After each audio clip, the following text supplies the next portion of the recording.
So when I was in college, I had an old classmate, volleyball teammate, and roommate whose name I won't mention. But I recognize y'all that she was an overgiver, over sexualized, angry smoker, drinker.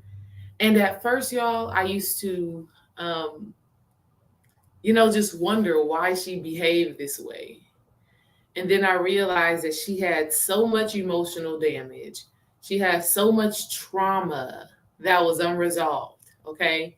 And this made her show up a certain way in her relationships with other girls, right? With our teammates, in her relationships with boys, the college dating scene. Her traumas made her show up a certain way. Okay. And it affected how everybody saw her. Okay. I vividly remember this teammate of mine, roommate of mine. I vividly remember her being this type of girl. This is something that she did. We went to college in a country town called Orangeburg, South Carolina. Okay. Y'all go and research Orangeburg, South Carolina. It's literally, when I was going to college there in that location, it was one of the number one places for like criminals that were most wanted. Literally, I went to school in a town that was like super hood, okay? And this classmate, roommate, volleyball teammate of mine was looking for love so deeply, so much that she would go out her way to like get these guys to like her. And I vividly remember this one Valentine's Day. She gets in her car early in the morning, right? Early in the morning. She's like, I got to get it. She gets in her car and she drives, I want to say 45 minutes away to the next city, because where we went to school at, it was a country town. Like there was nothing there. Have y'all ever been to one of those country towns where the only thing they have is a Walmart? They don't have any other grocery store. Like you got to do your grocery shopping in Walmart. They probably had a Piggly Wiggly. Yeah, I think they had a Piggly Wiggly. They have like a Dairy Queen. They have a Sonic. They have a McDonald's. But that's about it. That's the kind of town we went to school in. So this girl, my old roommate, she wanted love so bad, y'all. She drove 45 minutes away to the nearest city. This nearest city is called Columbia, South Carolina. Maybe y'all heard of that before. So she drives to Columbia, South Carolina. She goes and she buys lingerie. She buys chocolates. She buys like sex toys and things like that. She goes and she buys all of these things because she's about to have this guy that she's just talking to have the most amazing Valentine's Day experience, right? And when she did this, I just thought to myself, like, why would a woman go out her way like that on this day where women are supposed to be celebrated, where women are supposed to be, loved on? I mean, men too, but mostly Valentine's Day is for the woman. And so she goes and she gets all of these things and I don't know, I'm not in the room with her and the guy, but she wears the lingerie, she has the chocolate, she does everything in her power to get his stamp of approval. Do you know this guy who she did all of this for never committed to her, never said, okay, this is going to be me and you. We in this committed relationship. We doing our thing. He never made that commitment to her. And that was one of the moments in college. This happened my senior year in college when I observed this. That was the moment where I realized, oh, when women are over giving, when women are over sexualized, when women are overindulging in alcohol, smoking, because this girl she was an alcoholic in college. Like, I'm bullshit you not, every day, right? And she was a volleyball player too, which was crazy. But like I said, she grew up in Montgomery, Alabama. So unless some of y'all are from Alabama and y'all know a little bit more than I know, right? It's rough and tough out there. You're talking about racism. You're talking about colorism. You're talking about a place that is just not progressive, right? That's where she grew up at. So I'm like, okay, drinking in the afternoon as a girl, or as a 20-year-old in college, this must be normal. Okay. This young lady would go to the liquor store every day after we had practice or a game or whatever, and she would go get a small pint, a small little pint of E&J. Y'all know what E&J is? Another name that they call it is Irken Jerk. And she would sip on that, right? And she would sip on that. She even drove an Impala, right? How do I remember all of this? Because it really stood out to me that when women overgive, when women are over sexualized, and when women overindulge in like smoking, alcohol, or even partying, these things make and men, life and men, love and life, treat you as if you are a commoner, as if you are just like this everyday person, like you're not special, you're not unique. And when I saw that, I was like, okay, you know what? I got to hold myself to a higher standard, because what I realize is that when you are just giving, okay, when it's a free for all out here, no, you're not going to be worshiped like a queen, not in life, not in love. Okay. And what I realize is that a lot of women are in that space because they've been taken away from their nature. Like, it is not our nature to be over givers as women. It is not our nature to be over sexualized as women. Like, that's not who we were created to be. Okay. And so I want us to just talk about today how we've been disconnected from our nature, how to get back into our nature so that we can be treated right, right? So that you can be treated like a queen, because best believe you are a queen. You are divine, you are sacred, and you should be treated as such, not just by the people in your life, but by life in general, right? I remember when Dream and I went to Mexico. This was about 2 years ago. 2 years ago, we went to Mexico, which was a great trip. God, we just had these kids. And so, of course, when you got new kids, it's hard to be going on vacations. But 2024, I'm trying to go somewhere just mama and daddy, okay? So we went to Mexico. And y'all, when I tell y'all, right when we touched down, we were getting royal treatment. But since I'm talking to the queens today, I was getting royal treatment. Okay. Y'all, we went to the Mayan ruins, which was beautiful. When I tell you, everybody was like, can I help you? Can I do this for you? Let me take these pictures of y'all. Like, we weren't asking people to take pictures for us. People were offering, right? We didn't have any cash or something. Like, we were thinking we were just about to go and use our card everywhere because, that's what people do. And these random people, right? Random people are like, no, let me pay for that for you. No, I got that. Oh my God, you're so beautiful. That's when like life is treating you like a queen, or life is treating you like a king. Because I didn't know those people. We didn't know those people, but they wanted to serve us. And this is the way that we should be treated. But in order to do that, ladies, we're going to have to get back to our nature, right? In our nature as women, we are receptive, right? We are receivers. We draw in. We are nurturing, right? And we understand the power of sexuality and sensuality, and we honor it. Okay? We honor it. And yes, they definitely did see our divinity. And that's the thing. When we're overgiving, when we're over sexualized, when we're overindulging in alcohol, smoking, sex, whatever, this is taking us out of our divinity. And what it actually is doing is it's almost masking who we really are, right? And you want to know the main culprit for that? What do y'all think is the main culprit for that?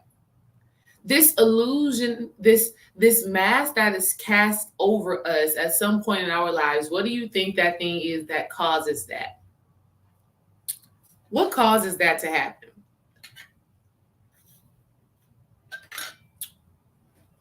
Y'all let me know.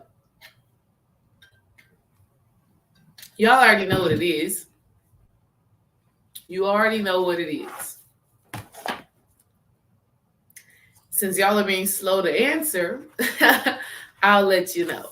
It's what we call trauma, right? It's what we call trauma. Our trauma, when it is unresolved, we end up masking our divinity. We end up cloaking ourselves in the trauma, essentially. You end up being your trauma or exuding that energy. And yet, and growing up with single moms is a major culprit for this energy for us women, right? Because we see our moms like in grind mode. We see them working hard. We see them not being able to like sit back and let life kind of do its thing, right? A lot of times single moms are aggressive. They don't have time for your sensitivities, for your emotions. They are go-getters. Okay? And there's a time and a place to be a go-getter. There's a time and a place to be out here hard working.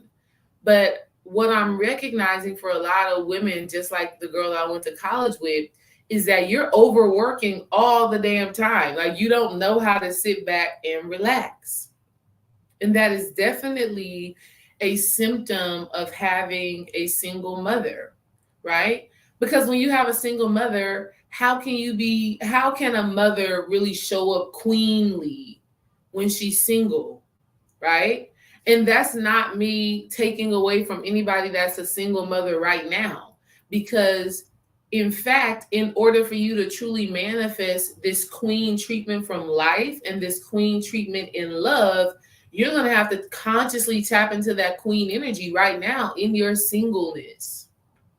Okay? But for those of us who grew up with single mothers, we didn't see that. I saw my mom as a worker, not a queen. Right? She's finally tapped into her queen energy now because she found divine masculine partnership. To be a queen, the thing that makes a queen, generally speaking, right? We're not talking about those outlier queens like Cleopatra, right? Generally speaking, queens have a king. And that's what kind of makes them a queen. Okay?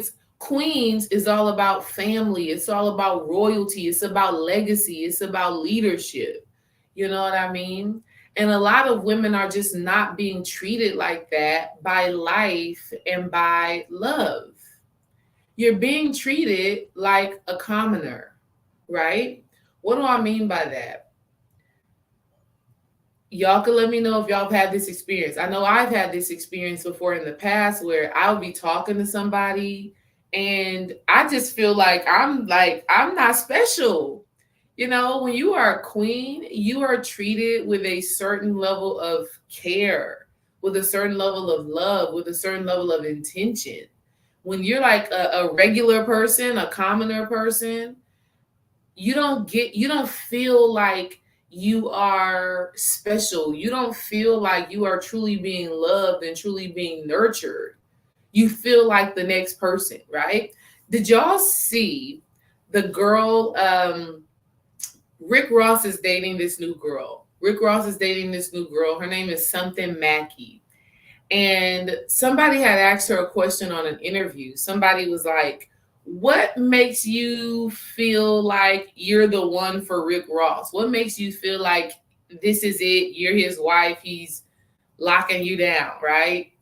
And she said, show me where he's done the things that he's done for me. Show me where he's done that with anybody else.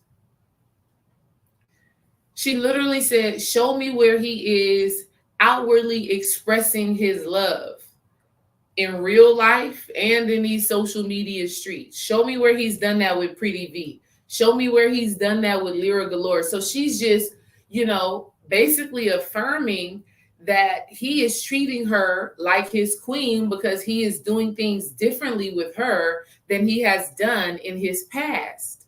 And this is very real. What's our guy's name? 50 Cent. This was so good. This has been coming up a lot this week.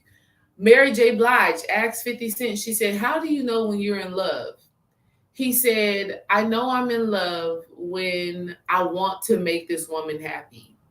when I am ready and willing to do anything and everything to see her smile, because her being happy makes me happy. Ladies, that is queen treatment, right? That is queen treatment from life. When life wants to see you happy, you are clearly radiating a queen energy. When the person you are in love with or the person you're dating, when they are intentional about your joy, intentional about your happiness, this is when you are receiving that queen treatment. Okay. And so, too often, that's not happening. You don't feel special. And I'll be real, I had a consultation the other day, and the young lady was like, I want to feel like I'm my man's bad bitch, right? I want to feel like I'm his girl. I want to feel like I'm the woman of his dreams. And ladies, you deserve to feel that, right? You deserve to feel that, but know and understand that there are things inside of you that must happen in order for you to manifest that into your life. Okay? There is love out here available for you. There is abundance available for you. There is deep, honest care, appreciation out here for you. But you must be willing to cultivate those things inside of yourself so that you start attracting and magnetizing this frequency of queendom. Okay? I did not, when I was in college, y'all, I did not have this realization, and something is in my eye. Hopefully it goes away. It really takes us, ladies, recognizing when we're out of our queen energy and then fixing it in order for us to bring that back into our lives. So we're going to get into that right now. In order for you to be treated like a queen, ladies, you must get reconnected to your divine feminine nature. As I was doing these winter solstice readings, as I was doing these 2024 readings, it was like for most of the women that I was reading for, Spirit was saying, reconnect to nature, reconnect to nature. And on the surface, you may see that as, oh, let me go spend some time outside in the trees, and let me spend some time in the sun, and let me do rituals with nature. That's one thing. On a deeper spiritual level, what the divine was giving me to share with the ladies is that you need to reconnect to your nature. And so, in reconnecting to your nature, you have to understand what has taken you away from being authentically you. Because it is our trauma that stops us from being who we've always been. Women by nature are receptive, are loving, are nurturing, are creative, are healers. This is who we are. This is who God designed us women to be. But when we experience so many trials and tribulations in life, when we experience, abandonment and rejection and all of these things, you don't be so loving because you're like, life ain't loved me. I'm going to close my heart up and not love as much as I can, right? You stop being able to truly heal because you have so many wounds inside of yourself that have gone unresolved. So your healing potency goes down, right? You stop honoring sexuality because for many women, the essence of sexuality was stripped from you through things like abuse, right? Or maybe you just wanted love, you just wanted validation, you wanted appreciation, and so you use your sexuality to get that. And so now the essence and the sacredness of sex has now shifted and changed into something else. And then being receptive, like literally being open to receive the good in life, gets shut down because maybe when you were a child, you never received, right? You had to be a go-getter. Is this y'all or is this just me? Right? And I want us women to fix this and to understand this within ourselves because it's so deep. A lot of times, the struggle with being able to receive is because we weren't taught to just allow good things into our lives as kids, right? Like we were taught, if you want something nice, if you want something good, you better get all A's, okay? Right? You better make sure your room is clean. You better make sure that you don't have no attitude, or you be nice and you do all of these things, and that's how you're going to receive good things. But what if you were taught that you could have the good things in life just because you exist, just because you're here, just because you are a divine manifestation of God? What if that was your reality? What if that's how your mother raised you? You would move through life in expectation of receiving the good. You would move through life knowing that you don't have to overwork, knowing that you don't have to go outside of yourself, knowing that you don't have to overextend yourself to receive the good in life. Okay? So, receptiveness, this is something that we as women have to make sure that we are connected with and aligned with. And so, what that really means is allowing yourself to receive love, allowing yourself to receive in general. Here's how you'll know if you are a receptive woman or not. How do you respond when someone offers you a compliment? How do you respond when someone offers you help and support? How do you respond when opportunities are being presented to you? Right? If someone offers you a compliment, do you, like turn yourself down? Like if somebody says, "Oh my God, that's a beautiful shirt you have on," do you say something like, "Oh, this old thing? Oh, I just got it from the thrift shop," or "I've been having this for years." Things like that. Like, do you reject essentially the compliment? Do you like minimize yourself? If so, ladies, that is not your nature. Listen, what I want y'all to know is that when you do that, let's say a man, ladies, he comes to you and says, you look beautiful today, something like that, right? When you say, oh, that's nothing, or oh, I don't really, I just threw this together, right? When you minimize that, immediately that man kind of knows that you may be dealing with some level of insecurity, or that you are just not receptive. And immediately you get taken out of your queen energy. Okay? Know and understand you deserve to be complimented. You deserve to be supported. You are a woman, right? And brothers, if you recognize something about a woman that is beautiful, that is exuding this divine sacred energy, say it. Give her that love, give her that support, give her that encouragement. All right? Because that's what men do. By nature, men are givers. I had a client one time who told me she was at work and a man at the job, he went out and bought everybody lunch. He bought everybody lunch. But because she's so in her masculine, when he came to her, he said, "Hey, I got you some lunch. Here you go." She's like, "Oh, no, I'm good." Sis, you just rejected being able to receive. See, in a situation like that, ladies, even if you're not hungry, you receive it just because it sends something in the man's mind to say, "Oh, this woman is open, this woman is receptive." That is a part of your divine feminine power. You don't got to eat the food, right? If you don't want it, but just being open is not just about receiving from human beings, but it's also about receiving from the divine. Okay? That's what this thing is about. All right?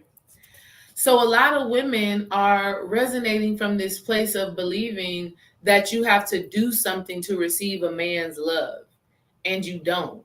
You just have to be.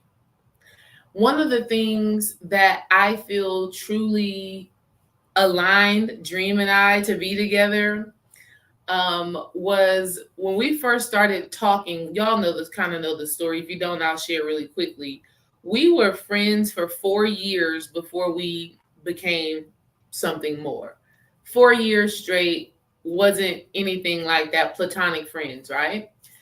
And then I graduated from college and we started hanging out again and getting close. And I just vividly remember loving, let me tell y'all, I vividly remember loving listening to him speak. Now that we done been together for like 9 years, I'm like, do you ever be quiet? Okay. He don't be quiet now. But when we first got together, honey, he would talk and I was learning so much from him. I was so receptive. I was so open just to hear and receive his wisdom and his insight. And I truly feel that softened his heart and made him to be like, I want to be with this girl. I want this to go beyond this. And that's important, ladies, in your relationships, being able to be receptive. Because if you can listen and if you can take in from the man that you are dating or the man that you are interested in, men want to be heard. Men want to be respected. Men want to, they want to solve your problems. They want to solve your problems. They want to give you some resolution. They want to help you to live and have a better life. That's what men want to do. But when women are closed off, which growing up with single mothers, we learn that type of behavior, right? We learn this behavior of, oh no, you don't know what you're talking about. I got to do this by myself. I got to figure this out by myself, right? You adopt this mentality that you have to do it yourself. And even if you grew up with a father, a lot of times women, fathers make their daughters to be independent because they don't want them to have to rely on a man. They're like, don't rely on no man, only come to your father if you need anything. So this hyper independence stops women from being able to be receptive. But when we think about a queen, a queen is always in receivership. A queen is always in receivership.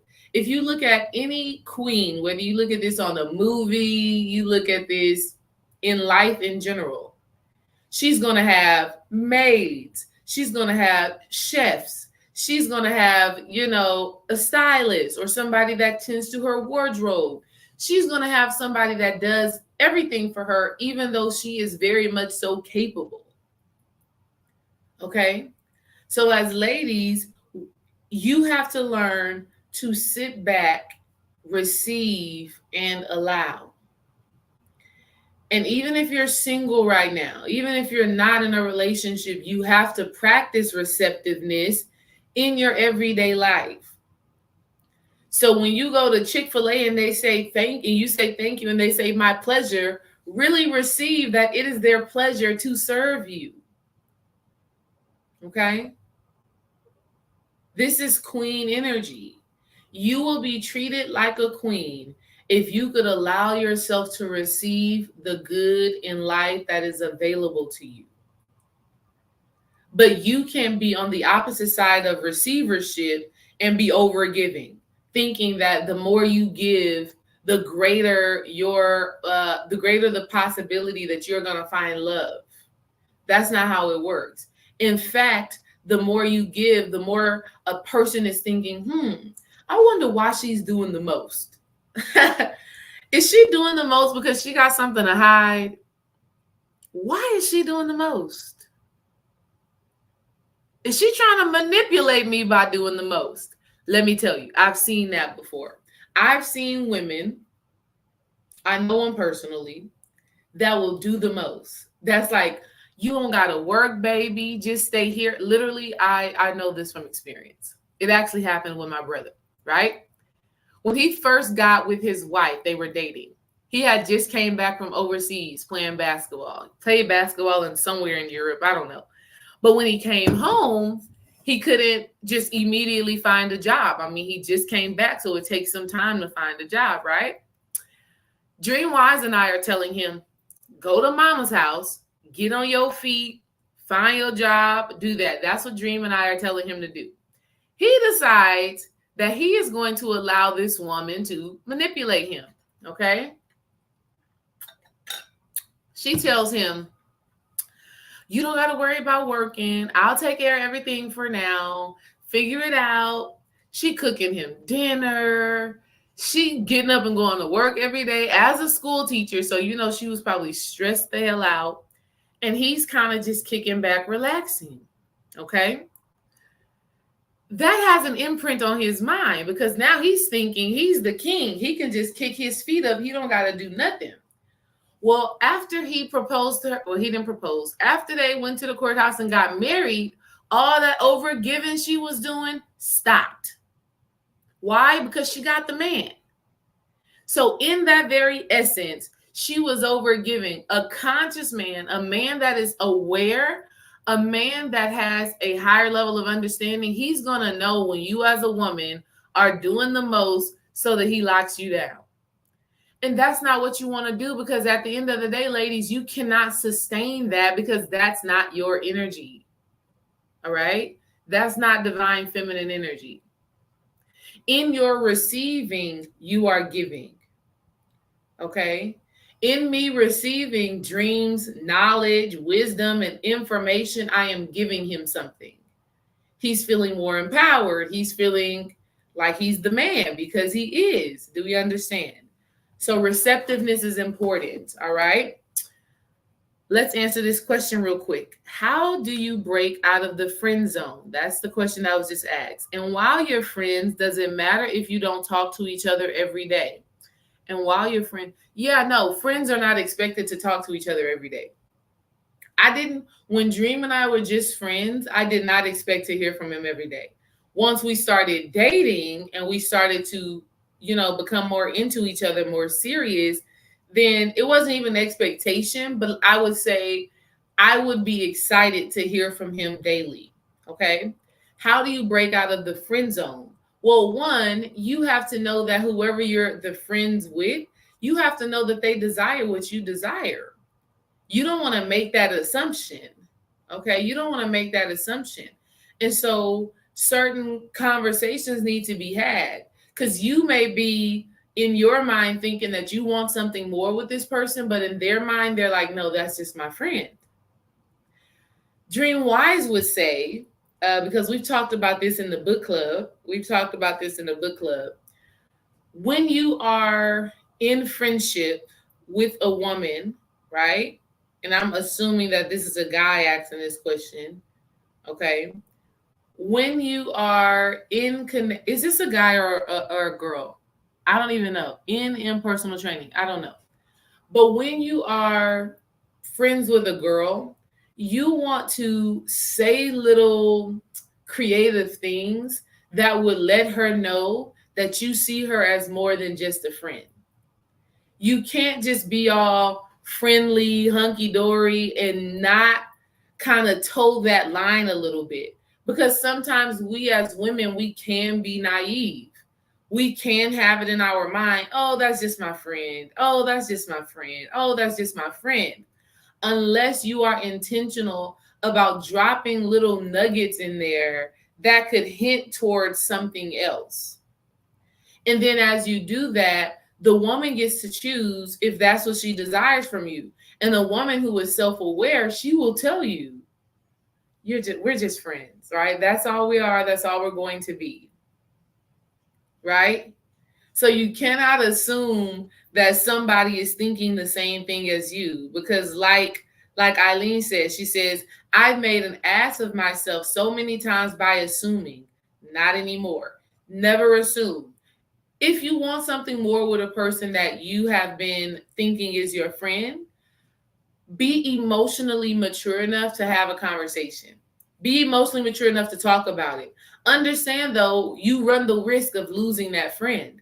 Because if that friend doesn't feel the same way you feel, now the energy has shifted forever, right? Now the energy has shifted, and it's hard to snap out of that. I'll give you an example. I have a good friend who is beautiful, and her story is so relevant for right now as well.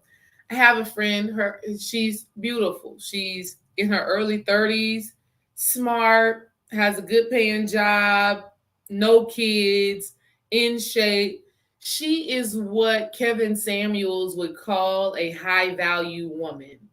She's not very aggressive. She's not very masculine, right? She's feminine in a sense. And there was this guy that she was very interested in, right? Handsome guy that she liked, and they were friends. But of course, she wanted something more. And so she would have conversations with him where she would tell him, like, I like you. Like, we like what we've been doing. And they were kind of friends with benefits. She was like, what we've been doing, it doesn't work for me. Like, I want something more. I want your affection. I want commitment with you. This is what I want from you. And he was so real. He kept on telling her, that's not where I'm at. I'm focusing on building. He's in his early 30s too. And so he was like, I'm focusing on building my business. I'm focusing on building wealth. I'm not really interested in a relationship. I'll be honest with you. I feel he wasn't ready for a relationship with her. It just is what it is. Because, yes, men like to have something substantial before they make commitments, but this brother had it.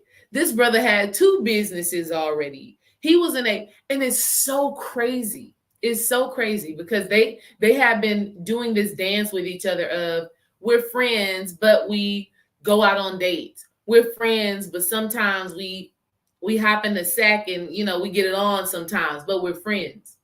And I remember telling her, I said, she was like, Desiree, I don't know why I keep on doing the same thing over and over and over again. Like, why do I keep on repeating this habit? And so me being who I am, we talk or whatever. And I tell her, I said, you're going to have to stop that because he's already told you where he stands. And you're thinking that remaining his friend is going to change who he is or where he is at.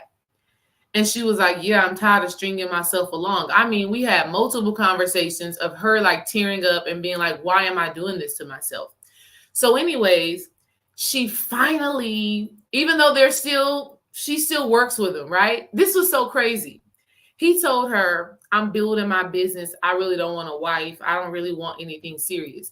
What's so crazy about that is that when you get a wife, when you find that life partner as a man, you tap into a greater level of vision and business and manifestation. Like, women amplify a man's life 100-fold. Women increase a man's life like undeniably, right? There's no doubt about it. And so he told her, like, yeah, I don't want nothing serious. But he just hired her to be his assistant in his business. Literally, she just told me this weekend. She was like, yeah, girl, I'm, working for, his name is Jay. I'm working for Jay and his construction company doing this, and this. I'm like, that's what wives do, right?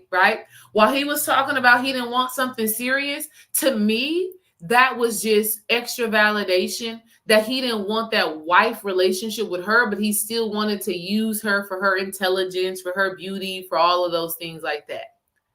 Because, girl, the job that you're doing for him, being his right-hand woman in business, that is what wives do. And I had to tell her that. I'm like, you do realize that, right? Like, you could have been helping him build his business as his woman, but he was not interested. Anyways, you may be thinking that the relationship could be something more, and the other person may not be feeling the same way. So you want to make sure that you are just aware of that. All right. Queen energy. You want to tap into some queen energy, ladies. Understand that men want to give. They want to provide. They want to make you happy. What are you doing within yourself to allow that? See, my old college roommate, honey, she didn't give them men, this specific guy, our senior year. She didn't give him no space to actually show up and provide and give and nurture her and love on her, because she was going out of her way to do it. She was trying to force her love upon him, thinking that this is what would make him reciprocate. And ladies, it does not work. It doesn't work, because that's not a man's nature unless he's a user and an abuser. If you are in a relationship, if you are in connection with a man who is a user, oh baby, he'll take all your money. He will take all your money. He will let you buy his food, cook his food, have sex with you. He will do all of that stuff with you and still not commit to you. Okay, ladies. And this year, you're not doing that. Your good sis D-Ray is holding you accountable. You're not doing that. You are going to treat yourself like a queen. And that's going to start by being receptive to the divine, right? Because you understand the divine, God, the all source, is the thing that actually feeds all of your needs. So when you are receptive to the divine, meaning you listen to your intuition, you listen to that internal guidance, everything you need in this physical reality will be taken care of, even if it comes through the vessel of a man. You see, Dream Wise provides for me, but really God provides for me. Do you understand? Like the Most High God gives dreams, the downloads, the channels, the intuitive insight on what he needs to do to provide for our family. Dream Wise has to listen to the call, fulfill that mission, and D-Ray is taken care of. Do we understand? So as a woman, in order for you to receive from life and receive from that divine masculine energy, you have to get back into your nature, which is being open, which is being receptive. First and foremost, being open and receptive to God. Being open and receptive to the Most High, that divine sacred energy that animates and moves through all of us, okay?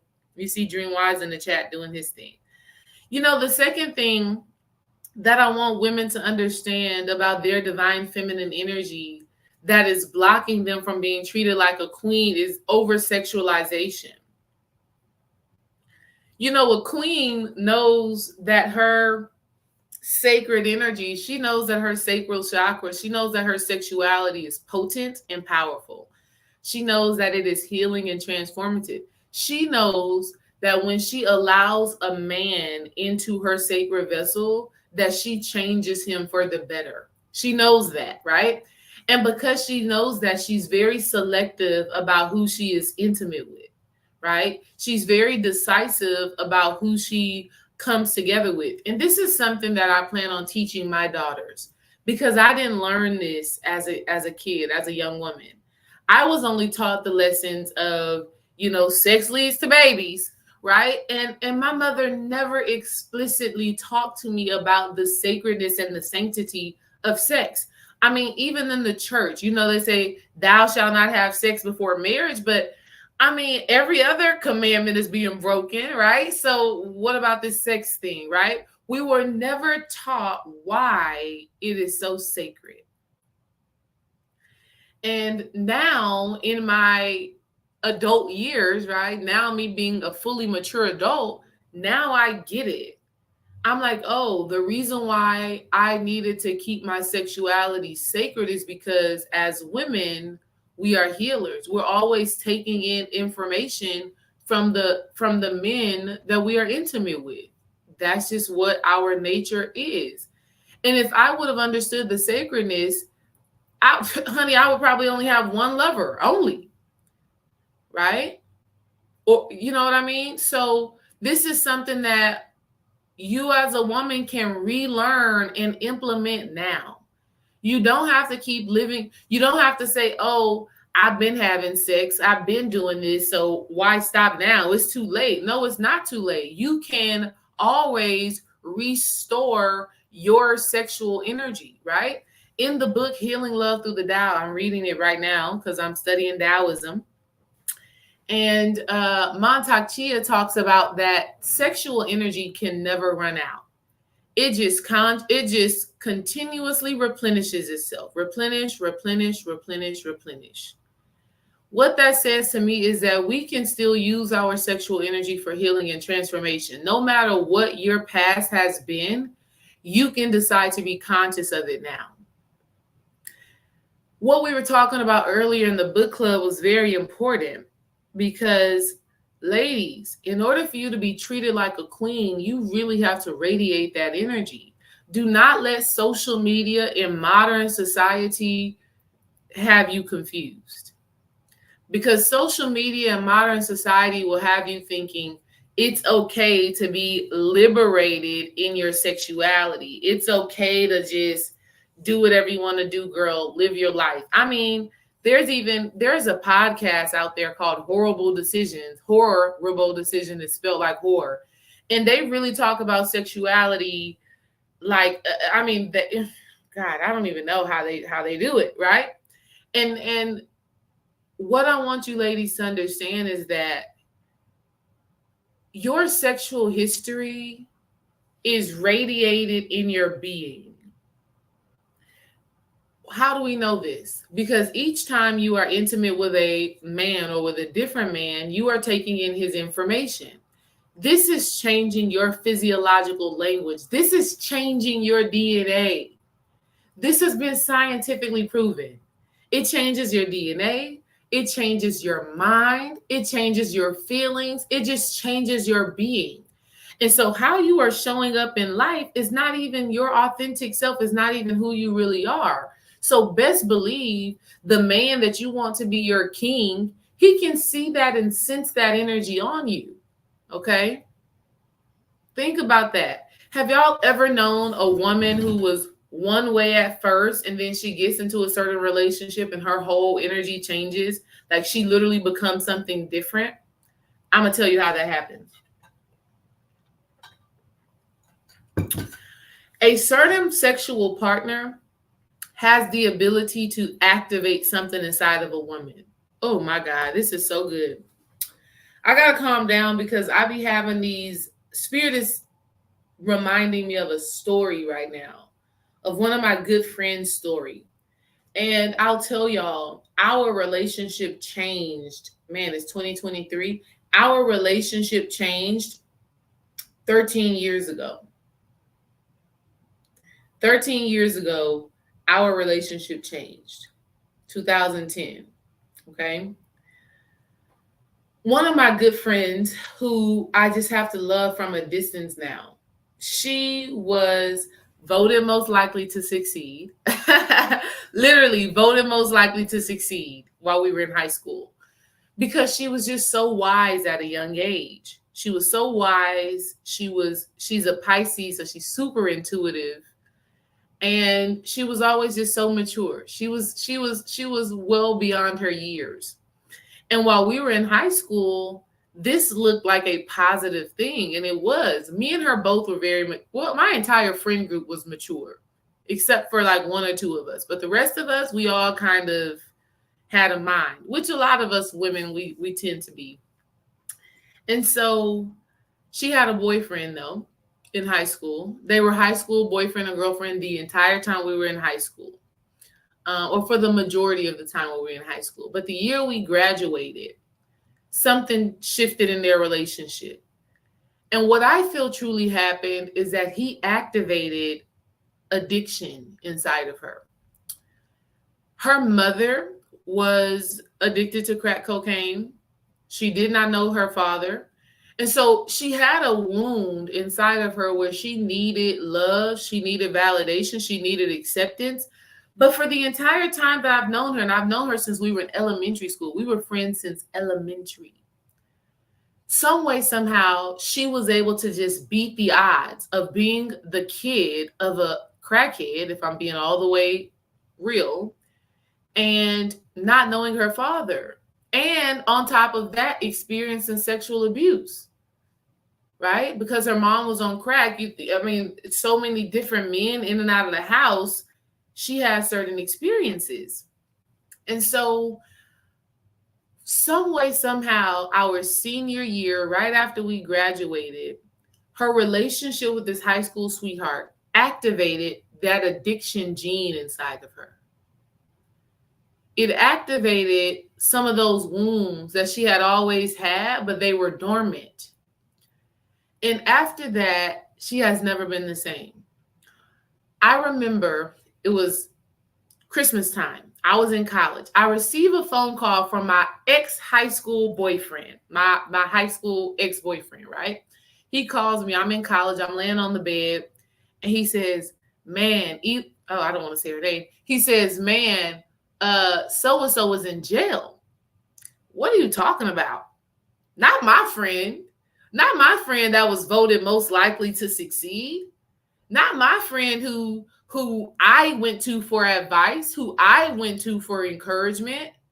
Not my friend who was the first one to have a job and all of that. What are you talking about? She's in jail. I didn't believe him. Hung up the phone with him, called her cousin, which is my other best friend, and she says, yeah, it's true. And so I get home on Christmas break. I go see her in jail, in the Houston County Jail, like real talk. And I'm just asking her, like, what has happened? And basically, she just told me her and her guy, they started getting engaged with certain types of things, certain types of hard drugs, and she totally lost it. So her relationship with him, her intimacy with him, her sex with him opened up things that were dormant inside of her genes that up until that point she had locked down. Listen, I can guarantee you that she would probably be in a different space, in a different place, if her and him had not been together. If she was able to stay, because he was toxic. I mean, he was toxic, right? Because he was a man, he was a boy that his mother mistreated him, right? Like, and I saw this with my own two eyes, because when things started happening with them, she ended up being in jail for 6 months. And so when she got out of jail, of course, I'm there to support her, help her get on her feet, all of that stuff like that. But I was there one time and I saw his mother just degrade him. Just tear him apart. Like stuff like, you ain't nothing, you ain't gonna be nothing, stuff like that. So he was needing love. He was needing nourishment. And so her coming from an addiction household, him coming from a household of being degraded and demeaned, this was just a cosmic explosion of karma and negativity. And so ever since then, let me tell y'all, ever since then, she has not been able to manifest. I don't even want to use the word manifest, but she has not been able to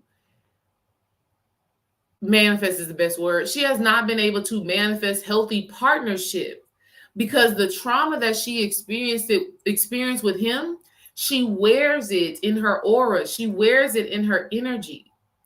And so like every guy she's dated since then, I look at him and I just like, something is just off. My birthday, my 30th birthday, she comes to the house with this guy. And Dream pulls me to the side and he's like, who's this guy she got with her? I'm like, baby, I don't know. She wanted to bring her man to the party. I don't know. But you can just look at him and tell that something was off with him. So who she's attracting now is based off of this energy imprint that has been casted upon her based off her past partner. And this is why, ladies, your sensuality and your sexuality is so sacred. This is why it's difficult to be treated like a queen, treated like royalty when your energy is speaking something else, especially when it comes down to your sexuality. So one of the shifts that has to be made is that you have to know that your sex is sacred. You have to know that you have an endless reservoir of healing energy within your womb. And when you know and understand that, you are very decisive about who you let into your body. If he's not healthy, if he's not committed to you, committed to your joy, committed to your happiness, committed to your well-being, this is not a person that you let into your body, because all he's going to do is siphon your sacred energy. Okay? And then a lot of women, and we're going to talk about this in the next round of womb alchemy, and I may do a whole side note. I may do a whole something for women who've taken womb alchemy in the past, because I've been reading Montauk Chia, and what I'm learning is that you can recycle your sexual energy.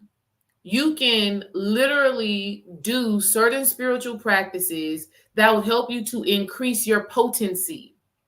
Here's what I mean. When you overgive your sexual energy, even if you're giving it to the same person, if this person isn't pouring into you, if this person isn't helping you increase, if this person isn't a provider, if this person isn't a protector, if this person doesn't genuinely love you, you are still, he is still exploiting your sexual energy. So let's be clear about that. Okay. If he is not giving you the things that that divine masculine energy is supposed to give, he's still draining you and milking you of your healing power. So if that's your situation, or if you've just had multiple sexual encounters with people who did not love you, right? Or even if you've experienced sexual abuse, something that you can do is replenish your sexual energy. Okay. And there are multiple ways that you can do this. One of the ways you can do this is something called the microcosmic orbit, which that is where you just focus on your sexual energy. You focus on your ovaries, you focus on your uterus, you just focus on your female reproductive organs, and you literally suck in energy from the earth into that. Right? Literally, you can literally feel energy, feel life force within your womb if you just bring your attention down into it. This is one way just to replenish your womb. Okay, you guys can Google that microcosmic orbit, but this is one way to start taking back some of that sexual energy that you've expelled outwardly. Okay. So a lot of women need to be doing that right now. That's something we're going to go into it even deeper in the next cycle of womb alchemy, which is going to be happening in March. Okay. I saw somebody said, when are we going to do womb alchemy again? We're going to do it again in March. In February, Dream and I are going to be teaching a class together. We're still kind of determined if it's going to be a 4-week class or a 6-week class, but it's going to be somewhere in between there. We're going to be teaching about something so very intimate, right? Anywho's, your sexual energy, ladies. It's hard to be treated like a queen when you don't carry queen energy. Let me tell y'all something. For me personally, I started to, at the beginning of Dream and I's relationship, I wasn't completely feeling myself. I was getting into it though, right? Because I had experienced, trauma, abandonment, rejection. I wasn't feeling queenly at the beginning, right? Like when we first said that we were going to start trying to see how we liked each other, I wasn't feeling so queenly, but I was working on it. And so in my working on it, I was meditating. I was doing all of these things, just calling back my power as a woman. When I tell y'all, once I got in my bag through meditation, through affirmations, and literally through healing, like I had to do the alchemy on myself. I had to transform my trauma. I had to transform my beliefs. I had to start thinking highly of myself. When I started doing that, I vividly remember this situation. Dream Wise and I are in the car, and it's Martin Luther King Day, and we just passed Martin Luther King Day, funny enough. So that's probably 10 years ago. It's Martin Luther King Day, and me and him are in the car with his best friend and my best friend. I'm in the passenger seat. My best friend and his best friend are in the back seat. Mind you, Dream and I have never done anything. We've never said we like each other at this time. We've just been hanging out, kind of reconnecting. And his friend is like talking to me, and his friend is like, he like you, right? He like you, right? And I'm like, no, I don't know. I don't know that. I mean, we're friends. Maybe I was being naive, right? But I was like, I don't know that. We're friends. Like we're just hanging out. We've been friends for years. And his friend is saying this, and Dream is hearing all of this, and Dream was like, why wouldn't I like you? Like, you're beautiful, you're smart, you're this and you're that. So in that moment, he was picking up on that queen energy that I was working on. And I'll tell you, ladies, when you tap into this energy, it starts to get felt by the people who are around you. When I decided I was going to like adjust my crown, right? Get it together. When I decided that I was going to adjust my crown, when I decided that I was going to speak highly of myself, think highly of myself, and treat myself in a certain way, my whole reality changed and shifted. Like literally, life just started to give me things, right? Even in that experience right there, and Dream just see, and that goes back to the friend question that somebody asked. Somebody said, how do you get out of the friend zone? When Dream Wise said that to me, honey, the friend zone was over. Okay. Because I'm looking at him like, okay, you got something going for yourself. You got a career. You're respectful. Anytime we go out, you take care of the bill. You don't expect anything from me. You've never pressured me in any way. I'm looking at you too now. Okay. So that's how you get out of the friend zone. Drop a little nugget like that. Like, yeah, you're attractive, you're smart, you're this, you're that. That's how you'll get out of it. Okay. But anyways, once I started feeling better about myself, honey, life just starts to get easier.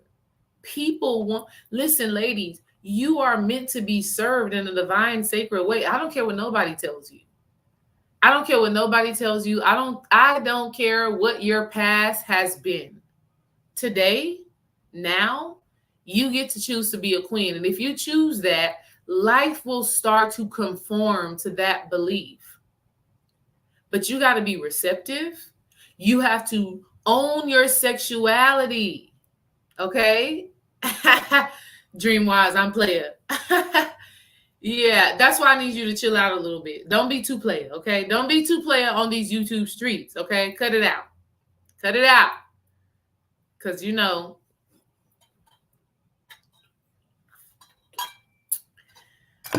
but you just start to realize that life wants to give you what you want. And it all starts from the inside. When you start to feel more attractive, people will start speaking to you and treating you differently. I'm telling y'all, when I was in high school, middle school, I used to feel like the ugly duckling. Now, it was never true. It was never true. But because I did not fit the conventional American standards of beauty, I felt like that. And I was treated as such, you know? But right when I said, I'm the queen, I'm beautiful, I'm worthy, I'm deserving, I'm sacred, life started to shape shift. You know what I mean?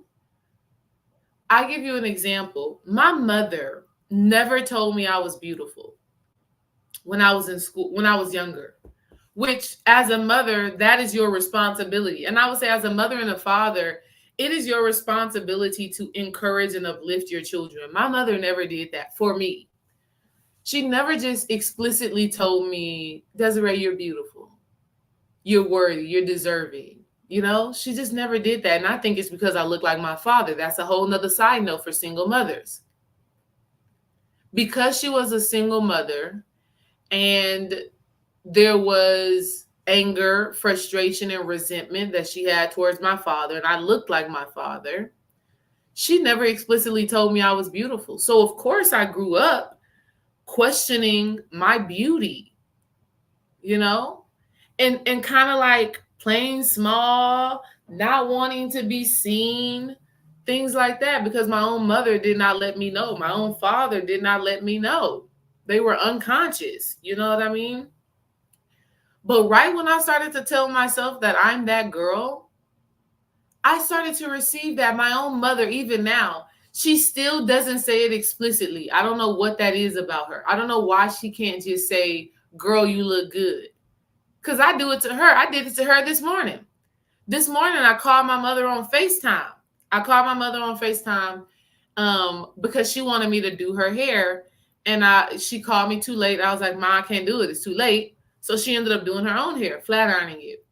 And so I called her on FaceTime this morning to see if she did it and how it turned out. Her hair looks just like mine. It's black, but it's straight hair, not locks. But her hair looks just like how mine is shaped right now. That's how her hair looks. And she has on pink lipstick just like me. But when I saw her, I was like, oh my God, girl, you look good. You look fabulous. You did that. I just poured into her. And she was like a little girl. She was like, She was proud, but she never gave that to me. And even now, she doesn't do that. Here's what she'll do instead. If I'm looking like this, right? She'll say, "Oh, where you going?" Like, you got to be going somewhere if you looking good, instead of just saying you look good. So, ladies, these are things that we have to give ourselves. And as we give it to ourselves, the world will start to comply. Life will start to comply. Love will start to comply. But you have to start treating yourself like a queen first. And so some of those qualities of a queen is, one, you are receptive, right? You're receptive to that divine guidance, right? You're receptive to that divine guidance. Two, you know that you are power, and that naturally as a woman you have healing abilities. All women are healers. It's a fact. Don't ever get that twisted. You also understand that you have leadership skills, right? You know how to lead. Shakila asked a question in the comments. She says, "Does my mother do it to the grandbabies?" Yes and no. She does it in a different way. This is what my mother does when she sees my daughters. Okay? Especially my daughter, Cara.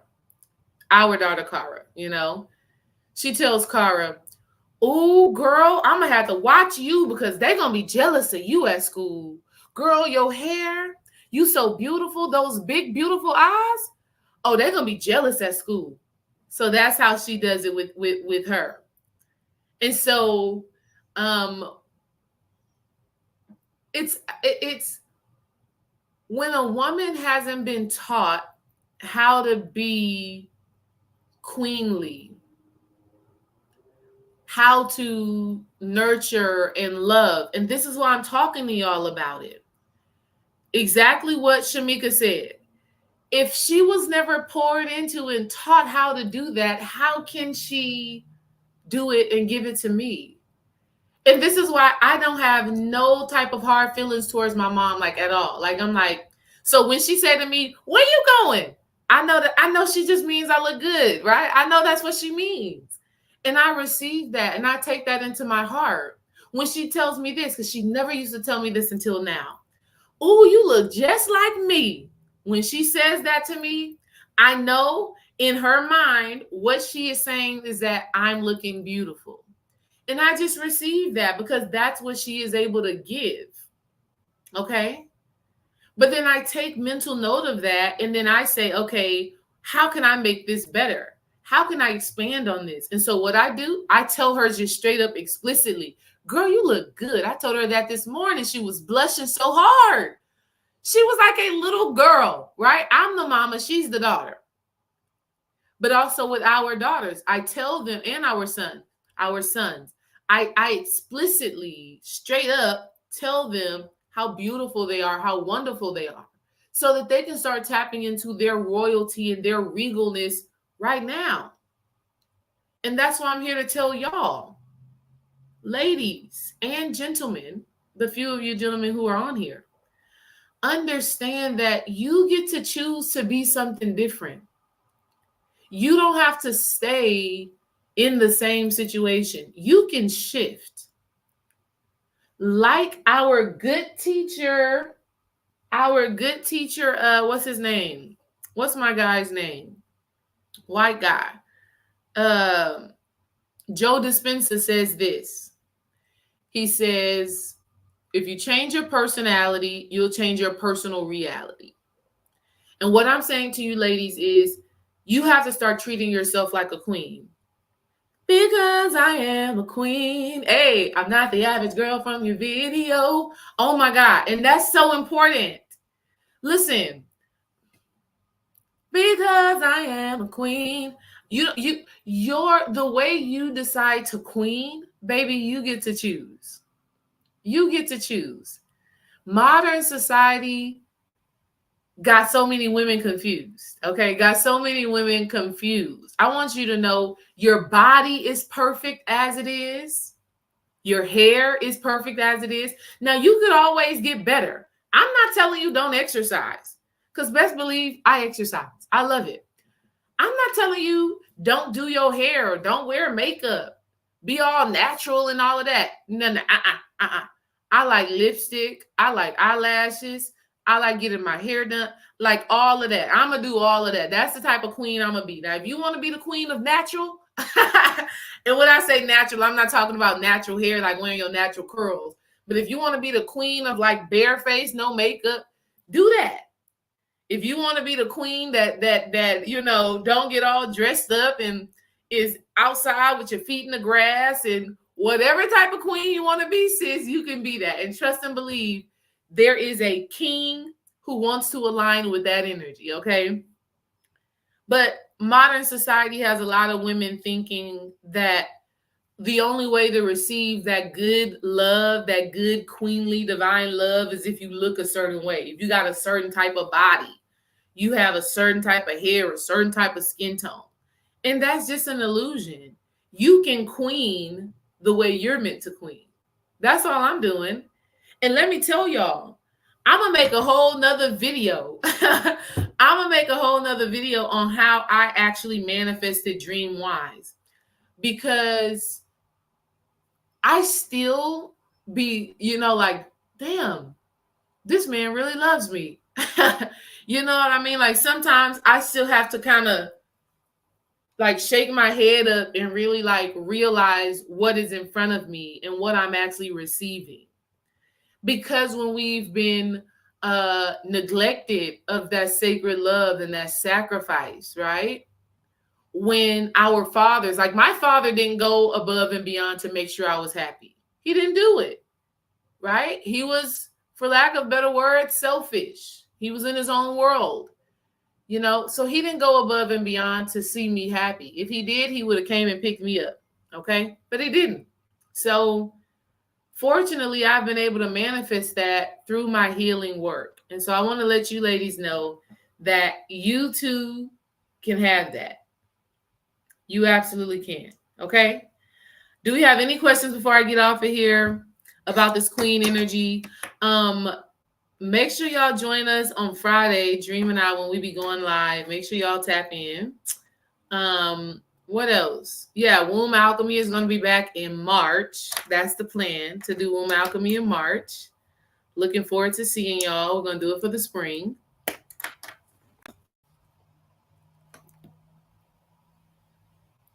Okay, and your girl ain't seeing no questions. So I'll see y'all later. Peace and love to y'all.